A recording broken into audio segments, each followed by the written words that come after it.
கடந்த 21ஆம் தேதி மதுரையில் நடைபெற்ற தமிழக வெற்றி கழக மாநாட்டில் 2வது மாநில மாநாடு நடைபெற்றது.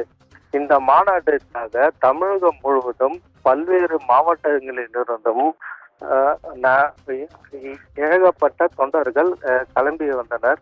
இந்த மாநாட்டிற்காக வேலூர் மாவட்டம் மாநகரம் தத்மாவை பகுதியைச் சேர்ந்த மதன், இவர் டிஎம்சியில் பணியாற்றி வருகிறார் என்பது குறிப்பிடத்தக்கது.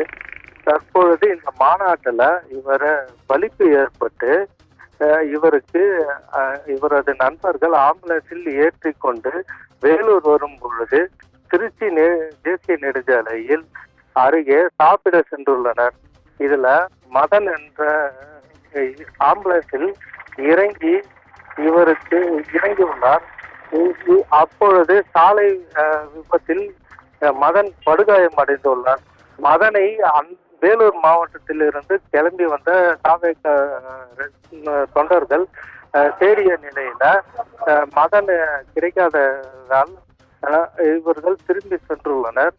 மதன் ஆம்புலன்ஸில் இருந்து இறங்கி சென்றதை அறிந்த மற்றவர்கள் தேடி பார்க்கும் பொழுது இவர் இங்கு இல்லை என திரும்பி சென்றனர். இந்த நிலையில் குடும்பத்தினர் வேலூர் தெற்கு காவல் நிலையத்தில் மதனை காணவில்லை என புகார் அறிவித்த நிலையில இன்று காலை மதுரை அடுத்த மேலூர் அரசு மருத்துவமனையில சிகிச்சை பெற்று